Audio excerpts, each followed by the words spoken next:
یہ محفل اپنے تسلسل کے ساتھ قائم ہے۔ اللہ تعالیٰ سے ہماری دعا ہے کہ اللہ تعالیٰ اسے آگے تک ہمیں آباد رکھنے کی توفیق عطا فرمائے اور ہم سب کو یہاں مجلس ذکر میں جڑنے کی توفیق عطا فرمائے۔ اس خانقاہ کے انوارات کو، فیوضات کو، برکات کو اور یہاں پہ بالخصوص جو اولیاء اللہ جو اس خانقاہ سے گزر گئے ہیں، اس خانقاہ میں ہوا کرتے تھے، بالخصوص ان سب کا فیض ہم سب کو اللہ تعالیٰ نصیب فرمائے۔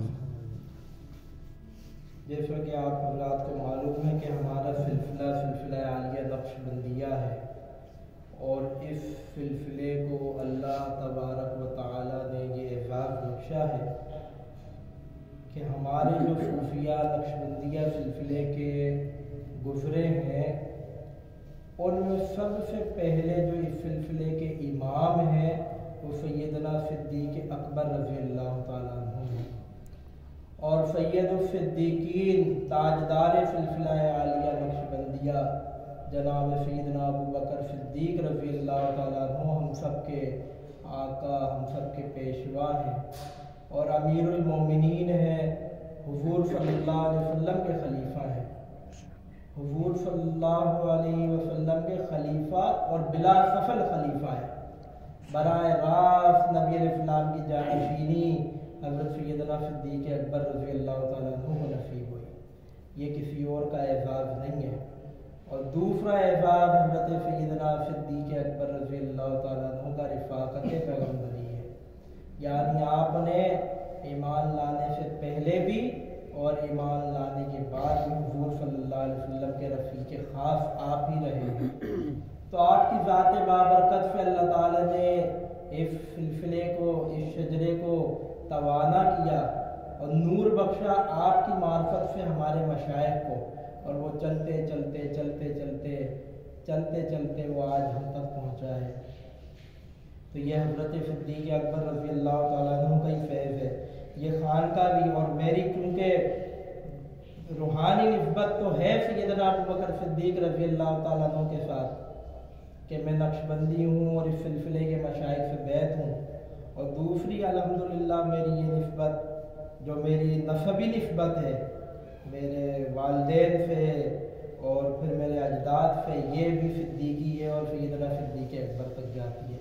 یہ اللہ تعالیٰ کا فضل ہے کہ دوہری نسبت ہے سیدنا ابو بکر صدیق سے اللہ تعالیٰ نے مجھے عطا فرمائی۔ حضرت ابو بکر صدیق رضی اللہ تعالیٰ عنہ کے فضائل پہ بات کرنے کے لیے تو بہت وقت چاہیے کہ کیا فضیلت بیان کریں، لیکن دو چار باتیں میں آپ کے سامنے عرض کروں گا سیدنا صدیق اکبر رضی اللہ تعالیٰ، کیونکہ یہ مجلس جو ہے ہماری آج خصوصاً حضرت سیدنا ابو بکر صدیق رضی اللہ تعالیٰ عنہ کی یاد میں منعقد کی گئی ہے، اور اس میں جتنے نیک اعمال ہم کریں گے کیے ہیں، ان سب کا ثواب ہم تحفۃً اور ہدیۃً حضرت سیدنا ابو بکر صدیق رضی اللہ تعالیٰ عنہ کو پہنچائیں گے۔ اور ایصال ثواب کرنے کا کیا فائدہ ہے؟ وہ فائدہ یہ ہوتا ہے، ایک تو ہم اپنے مردوں کو بخشوانے کے لیے انہیں ثواب بھیجتے ہیں، لیکن جن کے بارے میں اللہ تعالیٰ فرمایا رضی اللہ عنہم ورضوا عنہ، جنہیں اللہ نے بخش دیا، ان کی زندگی میں بخش دیا، تو ان کے لیے تو ہم بخشش نہیں مانگتے۔ ان کو ایصال ثواب کرنے کا مقصد یہ ہے کہ ان کو ایصال ثواب کرنے سے ہمارے درجات بلند ہو جائیں۔ تو سیدنا صدیق اکبر رضی اللہ تعالیٰ وہ ہستی ہیں کہ جن کو ایصال ثواب کرنے سے ہمارے اپنے درجات بلند ہو جائیں گے، کیونکہ حضور صلی اللہ علیہ وسلم نے فرمایا کہ جو ابو بکر سے محبت رکھے گا اس نے مجھ سے محبت کی۔ حضرت نبی علیہ السلام نے ارشاد فرمایا آخری وقت میں، اب یہ خدا کی طرف سے فیصلے، نبی علیہ السلام بیمار ہیں، نکاحت کی وجہ سے، کمزوری کی وجہ سے آپ صلی اللہ علیہ وسلم کا جسم مبارک جو ہے وہ زمین کی طرف جھکے جا رہا ہے، اور صحابہ کرام نے آپ کو سہارا دیا کہ اللہ کے رسول نماز کا وقت ہو گیا، چلیے نماز پڑھائیے۔ اللہ کے رسول صلی اللہ علیہ وسلم کے ہاتھ اور پیر مبارک میں ریشہ ہے، کمزوری ہے، کھڑا نہیں ہوا جا رہا، سہارا دیا، لیکن نبی علیہ السلام نہ اٹھ سکے۔ نبی علیہ السلام نے ارشاد فرمایا کہ جاؤ ابو بکر کو کہو کہ وہ میرے مصلی پر امامت کرے اور تم سب کو نماز پڑھائے۔ جب نبی علیہ السلام وہاں تشریف فرما ہوئے اپنے حجرہ مبارک میں اور فرمایا گیا کہ ابو بکر رضی اللہ تعالیٰ عنہ کہاں ہیں، اس ڈر کی وجہ سے حضرت ابو بکر صدیق کے آگے نہ آنا پڑے، پچھلی صفوں میں چلے گئے۔ حضرت عمر پہلی صف کے اندر موجود تھے۔ لوگوں نے کہا کہ نماز تو پڑھانی ہے۔ حضور صلی اللہ علیہ وسلم نے ابو بکر کا نام اس لیے کہا کہ آپ کو یاد رہا ہوگا، کیونکہ آپ علیہ السلام پہ تو کمزوری ہے، اس وجہ سے کہہ دیا کہ ابو بکر کو کہو کہ نماز پڑھائے۔ حضرت ابو بکر صدیق رضی اللہ تعالیٰ عنہ موجود نہ تھے، حضرت عمر سے کہہ دیا کہ نماز پڑھائے۔ جیسے حضرت عمر نے تکبیر کی، نبی علیہ السلام نے فرمایا نہیں، ابو بکر سے کہو نماز پڑھائے، ابو بکر سے کہو نماز پڑھائے، کیونکہ اللہ تعالیٰ کی منشا بھی یہی تھی کہ نبوت کے بعد جانشین جو نبوت کا نبی کے مصلی کے اوپر کھڑا ہو، یہ پہلی بار ہوا تھا۔ 1,24,000 انبیاء تشریف لائے، ان کے فوری بعد اللہ تعالیٰ نے نبیوں کو مبعوث فرمایا، لیکن یہاں یہ پہلی بار ہو رہا ہے کہ ایک نبی دنیا سے جا رہا ہے اور اس کی جانشینی ایک غیر نبی کو عطا کی جا رہی ہے، اور وہ سیدنا صدیق اکبر رضی اللہ تعالیٰ عنہ کے حصے میں آئی۔ اور ایک نہیں، دو نہیں، نبی علیہ السلام نے 3 دن کی نمازیں جو ہے وہ حضرت ابو بکر صدیق نے نبی علیہ السلام کی موجودگی میں نبی علیہ السلام کے مصلی پہ پڑھائی ہے، کیونکہ اللہ کو منظور یہ تھا کہ نبوت کے بعد جو اس مصلی کے اوپر آئے وہ ابو بکر صدیق ہو اور کوئی نہ ہو۔ اس وجہ سے نبی علیہ السلام کے جو راز تھے، نبی علیہ السلام کی جو راز کی باتیں، نیاز کی باتیں تھیں، وہ حضرت ابو بکر صدیق رضی اللہ تعالیٰ عنہ کو معلوم تھی کہ آپ رفیق تھے حضور سرور کون مقام صلی اللہ علیہ وسلم کے۔ حضرت عمر رضی اللہ تعالیٰ عنہ فرماتے ہیں کہ اے ابو بکر، میری زندگی کی تمام عبادتیں آپ لے لیجئے اور وہ جو 3 دن غار میں حضور کے ساتھ گزارے ہیں وہ مجھے دے دیجئے۔ وہ کیا کیفیت تھی کہ جب کوئی دوسرا نہیں تھا، اللہ تعالیٰ نے قرآن میں نازل فرما دیا، جب غار ثور کے اندر نبی ہیں اور صدیق ہیں اور کفار نبی علیہ السلام کو تلاش کر رہے ہیں، چاروں طرف سے ڈھونڈتے غار ثور کے پاس پہنچ گئے، حضرت ابو بکر صدیق گھبرانے لگے، حضرت ابو بکر صدیق فرمانے لگے کہ اللہ کے رسول، ان کو اپنے سے زیادہ فکر رسول اللہ صلی اللہ علیہ وسلم کی ہوتی تھی، فرمانے لگے اللہ کے رسول کہیں ایسا نہ ہو یہ آپ کو پالے، آپ کو نقصان پہنچائے۔ اللہ تعالیٰ نے وحی نازل فرما دی، اللہ تعالیٰ فرما رہے ہیں کہ جب تم غار میں تھے اپنے ساتھی سے کہہ رہے تھے کہ غم نہ کرو، اللہ ہمارے ساتھ ہے، غم نہ کرو، اور وہ ساتھی کون تھا؟ اِذْ يَقُولُ لِصَاحِبِهِ، اپنے صحابی کو آپ کہہ رہے تھے، اپنے صاحب کو آپ کہہ رہے تھے لَا تَحْزَنْ إِنَّ اللَّهَ مَعَنَا، غم نہ کرو، اللہ ہمارے ساتھ ہے۔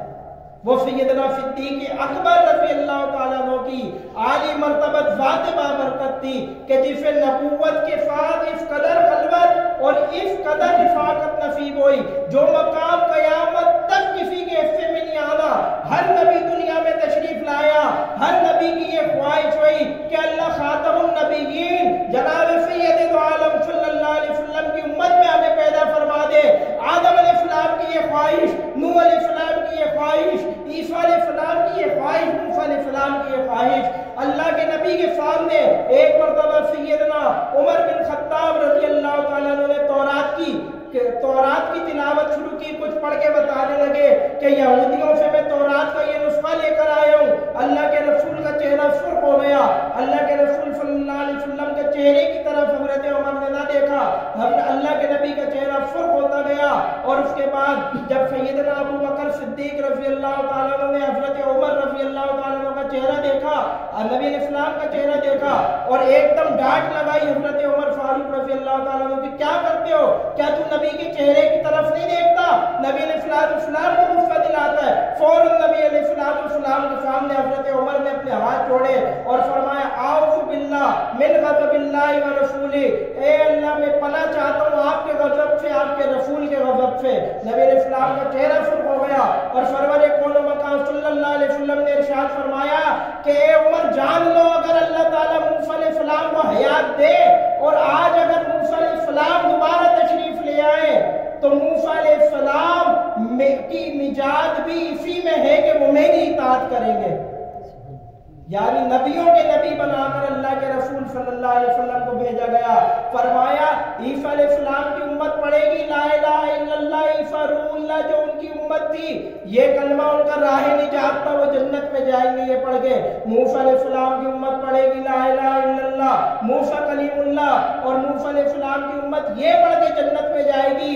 اور یہ تمام انبیاء سب کی امتیں ان کے اوپر کلمہ پڑھ کے جنت میں جائیں گی, اور تمام انبیاء لا الہ الا اللہ محمد رسول اللہ پڑھ کے جنت میں داخل ہوں گے. کیونکہ نبیوں کے نبی صلی اللہ علیہ وسلم میں آقا علیہ السلام نبیوں کے امام بن کر تشریف لے کر آئے.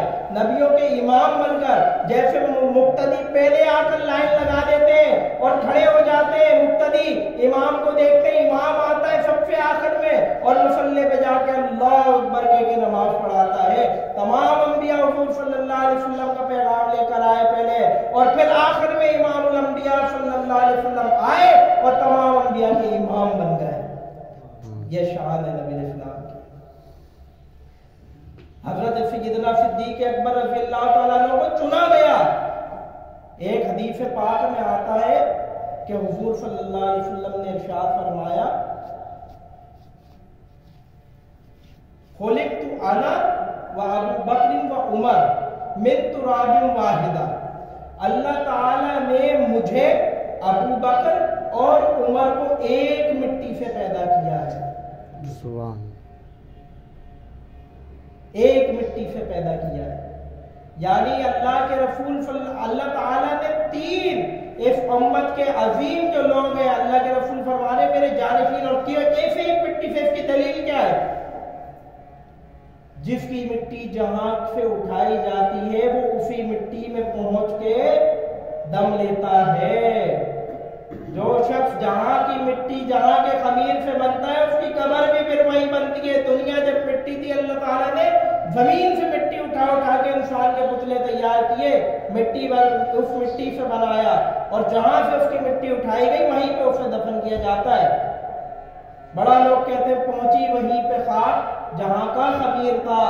اور سیدنا صدیق اکبر اور سیدنا فاروق اعظم کہاں پہنچے؟ حضور کے پہلوؤں میں. حجرہ عائشہ میں بیچ میں آپ علیہ السلام کی مبارک قبر مبارک ہے, روضہ مطہر منور ہے. فاق کی پہلو میں سیدنا ابو بکر صدیق کا اور ان کے پہلو میں سیدنا عمر فاروق کا. امت کا سب سے بڑا اجماع, بال اتفاق اجماع ابو بکر صدیق رضی اللہ تعالیٰ عنہ کی خلافت ہے. اور اہل سنت والجماعت کے عقائد میں یہ بات لکھی ہے کہ جو ابو بکر صدیق رضی اللہ تعالیٰ عنہ کی خلافت کا انکار کرے اس کا مسلمانوں سے کوئی تعلق ہی نہیں ہے. یعنی جو حضرت ابو بکر صدیق کی خلافت کا انکار کرے, اور حضرت علی کرم اللہ وجہ الکریم خود فرماتے کہ کائنات میں انبیاء کے بعد یہ سورج ابو بکر سے کسی افضل ترین آدمی پر طلوع نہیں ہوا. حضرت علی گواہی دے رہے, فرما رہے کہ کائنات میں سورج انبیاء سب سے افضل ترین لوگ تھے جن پہ یہ طلوع ہوا, اور انبیاء کے بعد ابو بکر صدیق سے کوئی اتنا افضل نہیں ہے کہ جس کے اوپر یہ طلوع ہوا ہو. نبی علیہ السلام نے فرمایا کسی قوم پر جائز نہیں کہ ان کے اندر ابو بکر موجود اور وہ کسی اور کو امامت کروائے. یعنی ابو بکر کی موجودگی میں اور کوئی امام نہیں ہو سکتا. اللہ کے رسول یہ پروٹوکول حضرت سیدنا صدیق اکبر کو دے کے جا رہے ہیں. بہت سارے لوگ فرماتے ہیں کہ نبی علیہ السلام نے یہ فرمایا کہ من کان نبی بعد کان عمر بن خطاب رضی اللہ تعالیٰ عنہ, کہ میرے بعد کوئی نبی ہوتا تو وہ عمر ہوتا. تو حضرت ابو بکر صدیق کے بارے میں تو ایسی بات موجود نہیں ہے. کیوں؟ کیونکہ نبی علیہ السلام نے ابو بکر سے یہ فرمایا لو کان نبی بعد, اگر کوئی میرے بعد نبی ہوتا. محققین اور علماء نے یہ بات لکھی ہے کہ نبی علیہ السلام مکہ میں, ابو بکر مکہ میں, نبی علیہ السلام ہجرت میں, ابو بکر ہجرت میں. نبی علیہ السلام کو زہر پلایا گیا, ابو بکر کو زہر پلایا گیا. نبی علیہ السلام مدینہ میں, ابو بکر صدیق مدینہ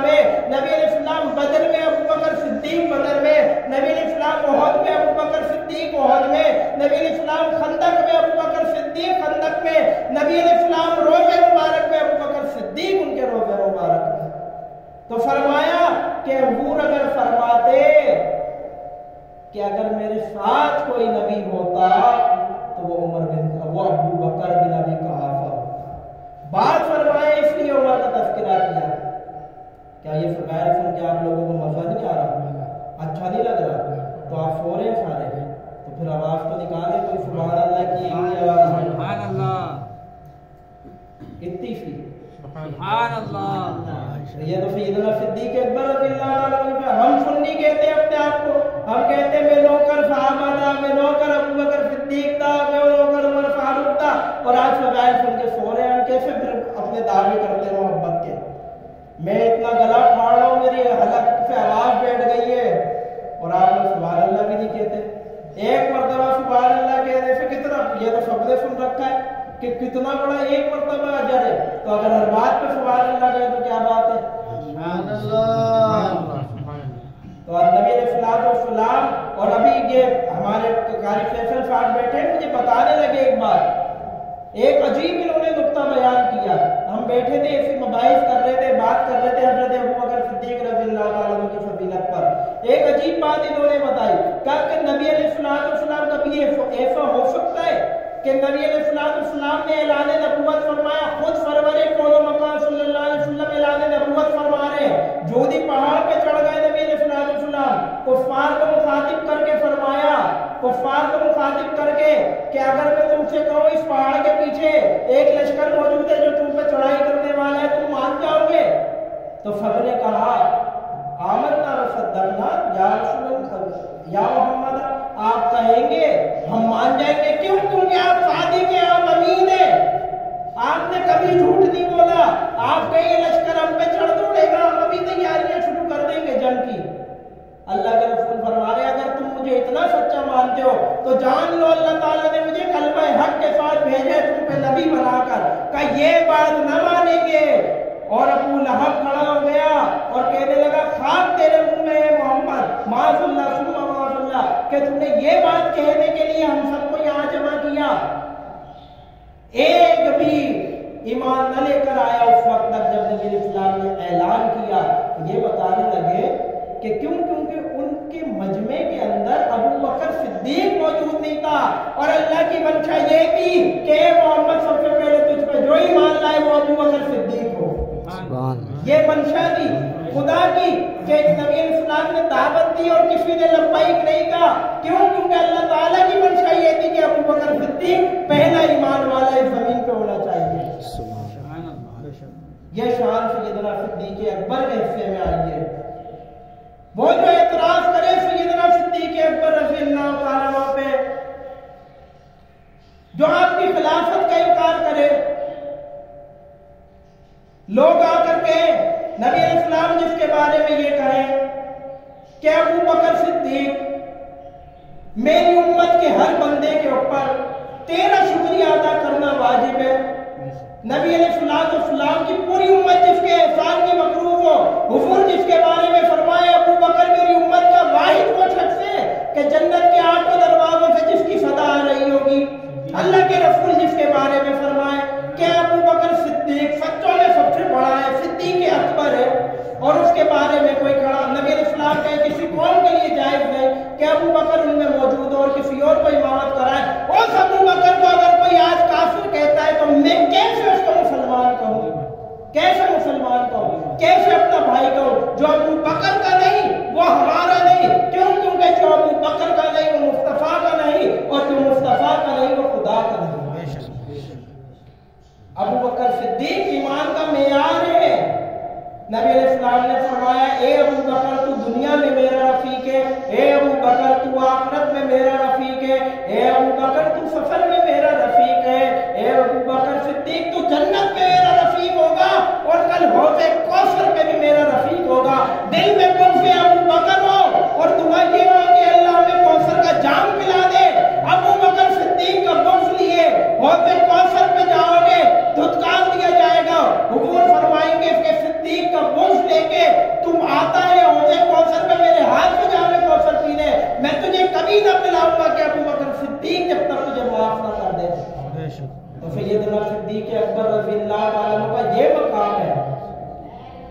نبی علیہ السلام نے ابو بکر صدیق رضی اللہ تعالیٰ عنہ ایسے نبی علیہ السلام کے طالب صادق تھے، مرید صادق تھے، جیسے آج کل پیری مریدی ہماری کیونکہ خانقاہ ہے، پیری مریدی ہوتی ہے، اور پیری مریدی میں کیا ہوتا ہے کہ ایک شیخ جو ہوتا ہے اور شیخ سے جو مرید ہوتا ہے آ کر، تو اس پہ شیخ کی 3 نسبتیں متوجہ ہوتی ہیں، نسبت القائی، انعکاسی اور اتحادی۔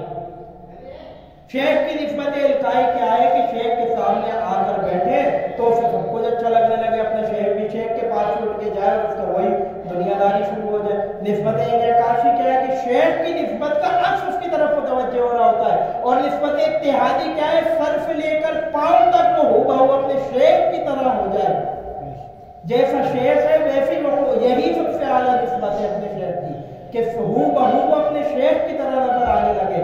ابو بکر صدیق نبی علیہ السلام سے ابو بکر صدیق رضی اللہ تعالیٰ عنہ کو نسبت اتحادی حاصل تھی کہ سر سے لے کر پاؤں تک حضور صلی اللہ علیہ وسلم کے سراپے اور فاجے میں ڈھلے ہوئے نظر آتے تھے۔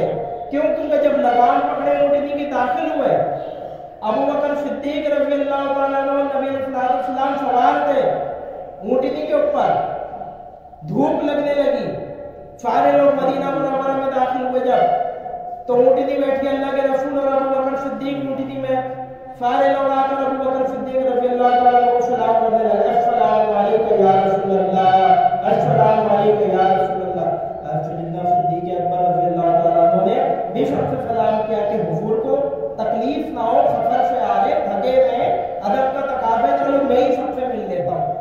لیکن جیسے ہی نبی علیہ السلام کے ماتھے مبارک پہ دھوپ لگی، ابو بکر صدیق نے اپنا کپڑا، اپنا امامہ کھول دیا اور حضور کے سر پہ سایہ کرنے لگے، تو پھر جا کے مدینے والوں کو پتہ چلا کہ نبی یہ نہیں، نبی تو یہ ہے، یعنی فراق فاجہ پیغمبری میں خود کو اس قدر ڈھال لیا تھا کہ دیکھنے والے کو فرق معلوم زیادہ نہیں ہوتا تھا۔ کیوں؟ کیونکہ حضور صلی اللہ علیہ وسلم کے دربار مبارک پہ، فیضان مبارک سے ان کو ایسی نسبت اتحادی حاصل ہو گئی تھی۔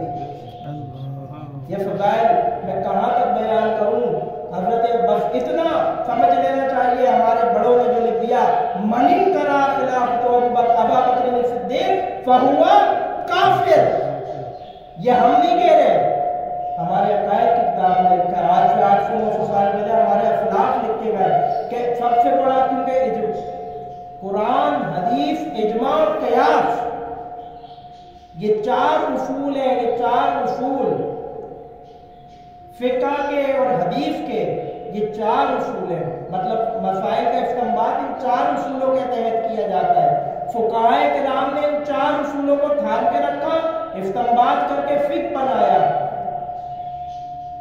فقہائے کرام نے، اور پھر فقہا نے یہ بات لکھ دی، قرآن حدیث اجماع، کیونکہ قرآن نص قطعی ہے، حدیث نص قطعی ہے، صحیح حدیث، جو ان کا انکار کرے مسلمان ہے، بچتا ہی نہیں مسلمان، اللہ کا انکار کرے اللہ کے رسول، اور یہ 2 چیزیں اجماع امت، کیونکہ حضور کی امت کبھی گمراہی پہ جمع نہیں ہو سکتی۔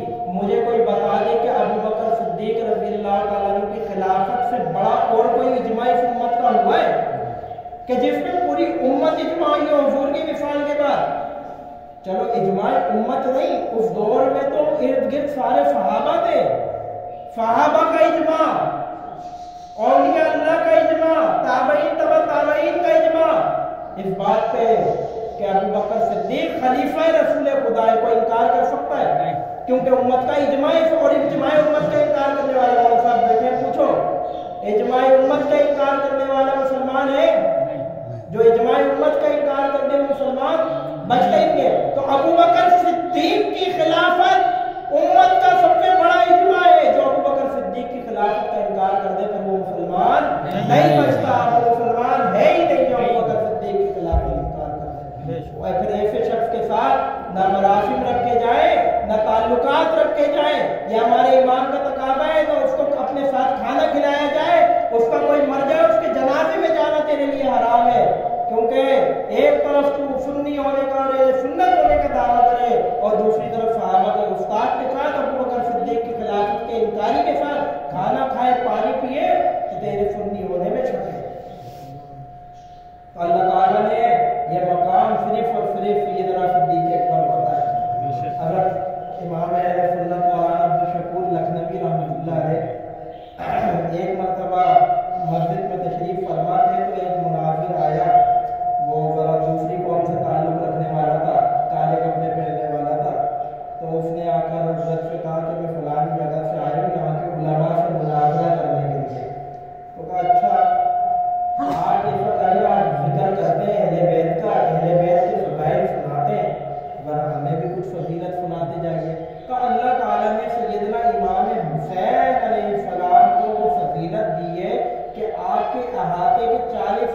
میل کے ارد گرد اگر کوئی دفن ہو جائے تو اس پہ جہنم کی آگ حرام ہو جاتی ہے۔ مولانا عبدالشکور اللہ نے بڑے خوش ہوئے فرمایا واہ واہ کیا بات کہی آپ نے۔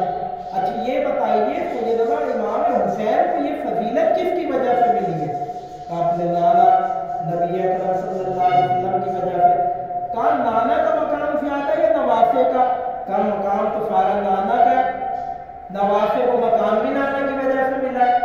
کو کہا جب 40 میل نواسے کے ارد گرد کوئی دفن ہو جائے وہ جنت میں جائے گا، جہنم کی آگ حرام ہو گئی، اور جو نانا کے بالکل پہلو میں سو جائے وہ کیسے جہنم میں جا سکتا ہے؟ نانا کے بالکل پہلو میں جو دفن ہو جائے، اور پہلو میں کون ہے؟ آخری بات، یہ بالکل آخری بات ہے سنا کے میں اپنی بات سمیٹوں گا ورنہ بات لمبی پہ لمبی ہوتی چلی جائے۔ آخری بات، آج ریاض الجنہ، نبی اسلام نے کیا فرمایا؟ ما بین بیتی و منبری و روضہ روضۃ من ریاض الجنہ، میرا گھر، میری مسجد، میرا منبر، اس کے ارد گرد جو کچھ ہے وہ جنت ہے، جنت کی کیاری ہے۔ آج ہم تڑپتے ترستے ہیں کہ ریاض الجنہ میں تو 2 رکعت نماز پڑھنا ہمیں نصیب ہو جائے، تڑپتے ترستے ہیں۔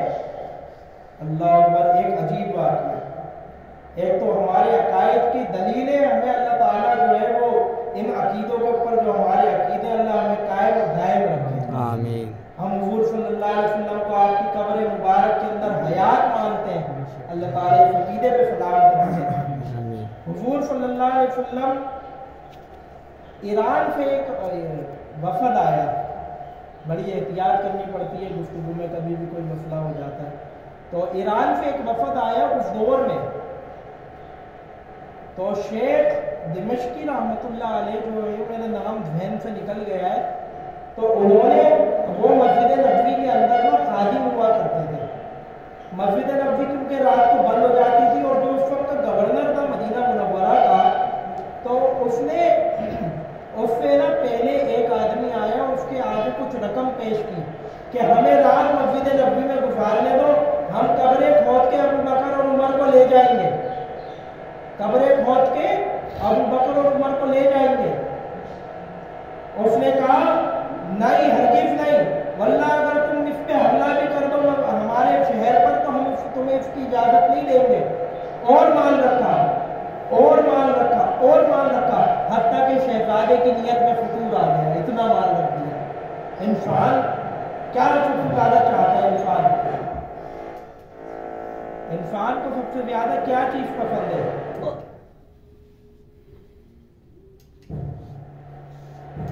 یہ مال ہی ہے جس کی محبت انسان کو اپنے حسن میں گرفتار کرتی ہے۔ جبھی اللہ تعالیٰ نے فرمایا لن تنالوا البر حتى تنفقوا مما تحبون، جب تک تم میں سے کوئی شخص نیکی کو نہیں پہنچ سکتا جب تک وہ یہ اپنے دل کے قریب لگائے رکھنے والی چیز کو اس کی راہ میں خرچ نہ کرے۔ نیکی کی لذت نہیں پا سکتا وہ شخص کہ جو مال سے چمٹا ہوا ہو۔ کیوں؟ ان الانسان لحبہ، کیا آیت ہے؟ ان الانسان لربہ لکنود، اور انسان اپنے رب کا کیونکہ بڑا ناشکرا ہے اور مال سے محبت کرنے والا ہے، مال سے محبت کرنے والا ہے، اس وجہ سے۔ اور ابو بکر صدیق رضی اللہ تعالیٰ نے اپنا تمام مال، اپنی جان سے حضور کی خدمت کی، اپنی مال سے خدمت کی، اپنی اولاد سے خدمت کی ہے۔ جبھی حضور نے یہ بات ارشاد فرمائی کہ میں نے مجھ پہ جس نے احسان کیا میں نے اس کا احسان اتار دیا سوا ابو بکر کے، کہ میں اس کا احسان نہ اتار سکا، اور کل قیامت کے دن اللہ کے آگے پیش کروں گا، اور سب سے پہلا امتی جس کو اللہ کے آگے پیش کیا جائے گا، کیونکہ اللہ تعالیٰ کا جلال اپنے عروج پر ہوگا، اپنے عروج پر جلال ہوگا، اور اللہ رب الجلال فرمائیں گے نبیوں سے کہ اپنے امتیوں کو پیش کرو۔ حضرت عیسیٰ علیہ السلام کب کپا رہے ہوں گے، اور حضرت موسیٰ علیہ السلام اس جلال سے، اللہ کی اس ہیبت سے کب کپا رہے ہوں گے، حضرت آدم علیہ السلام کب کپا رہے ہوں گے۔ نبی علیہ السلام سے کہا جائے گا کہ کسی کو پیش کرے، اور حضور صلی اللہ علیہ وسلم ادھر ادھر دیکھیں گے ادھر دیکھیں گے اور پھر اپنے ساتھ ہوئے ابو بکر صدیق رضی اللہ تعالیٰ عنہ کا ہاتھ پکڑ کے اٹھائیں گے اور ان کا نامہ اعمال پیش کریں گے. اللہ تعالیٰ جب ابو بکر صدیق رضی اللہ تعالیٰ عنہ کے نامہ اعمال پہ نظر فرمائے گا تو اللہ کا جلال 75% کم ہو جائے گا. سبحان. کیونکہ اعمال نامے میں سوائے نیکی اور وفاداری پیغمبر کے اور کچھ دوسرا نہیں ملنا. اور جنت کے 8 دروازے ابو بکر صدیق کو اپنی طرف بلا رہے ہوں گے. جنت کے دروازوں کی یہ خوش نصیبی خوش قسمتی ہوگی کہ ان سے ابو بکر گزر جائے. یہ شان اللہ نے دی. تو جب میں کیا بات بتا رہا تھا, ایران سے وفد آیا تو مال جو ہے یہ بڑا فتنہ ہے. اس نے راضی کر لیا, بڑا راضی کر لیا, بادشاہ راضی ہو گیا. ٹھیک ہے, رات کو جو ہے خادم کو اطلاع پہنچی. اب خادم کو یہ اطلاع پہلے بھی کسی نے پہنچائی تھی کہ ایسا ایسا معاملہ ہے. خادم بڑی دعائیں مانگ رہا تھا. اب رات کو خادم کو خبر پہنچی کہ 3 بجے کے ٹائم 4 بجے کے مطلب جو رات کا دوسرا گھڑیاں تو ہوتی نہیں تھی, دوسرا تیسرا پہر ہوگا, اس میں چند لوگ آئیں گے اور ان لوگوں کو مسجد میں داخلہ دے دینا اور ان کے ہاتھ میں کچھ اوزار وغیرہ ہوں گے, روکنا نہیں.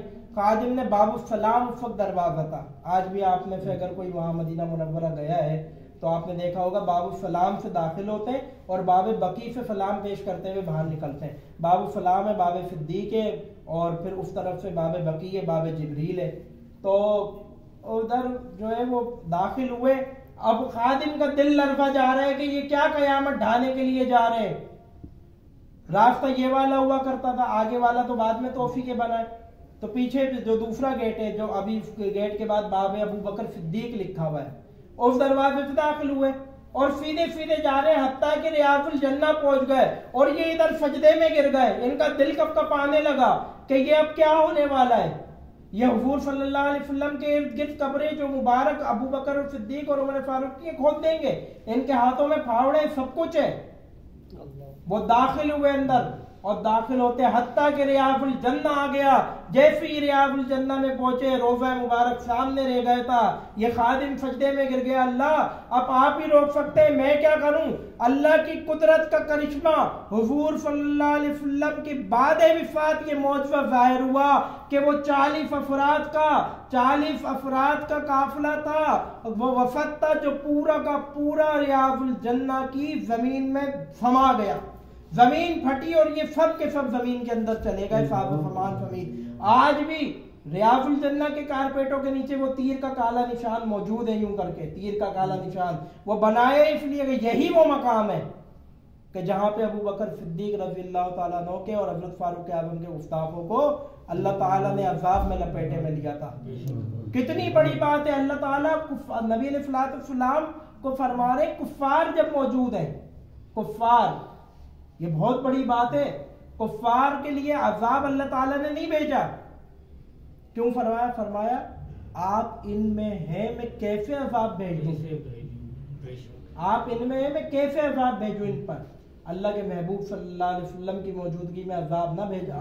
اور اس خطے میں مدینہ منورہ مبارک مقام جہاں دجال داخل نہیں ہو سکتا, قرب قیامت کے فتنے داخل نہیں ہو سکتے, ایمان کا محور مرکز مدینہ, اس مدینے کے اندر اللہ کے عذاب نے آ کر کیسے ابو بکر صدیق اور عمر فاروق کے گستاخوں کو پکڑا اور جھگڑا. تو یہ کمال ہے ان کی محبت, اللہ کی محبت ہے, ان کی اطاعت اللہ کی اطاعت ہے. علیکم کیا فرقہ ناجیہ کی دلیل اللہ کے رسول نے کیا فرمائی, علیکم بسنتی و سنت الخلفاء الراشدین المہدیین,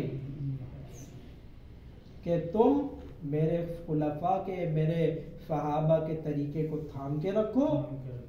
میرے خلفاء کے اور خلفاء راشدین میں سب سے بڑا مقام کس کا ہے, شیخین کا, ابو بکر صدیق اور عمر فاروق, سب سے بڑا مقام. علیکم بسنتی و سنت الخلفاء راشدین المہدیین. ابو بکر صدیق رضی اللہ تعالیٰ عنہ کی محبت ایمان کی دلیل ہے. جس کے دل کے اندر ابو بکر کی محبت نہ ہو, اپنے ایمان کا وہ جو ہے ٹیسٹ کرے کہ میرے دل میں کیوں محبت نہیں ہے, کیونکہ یہ دلیل ایمان ہے.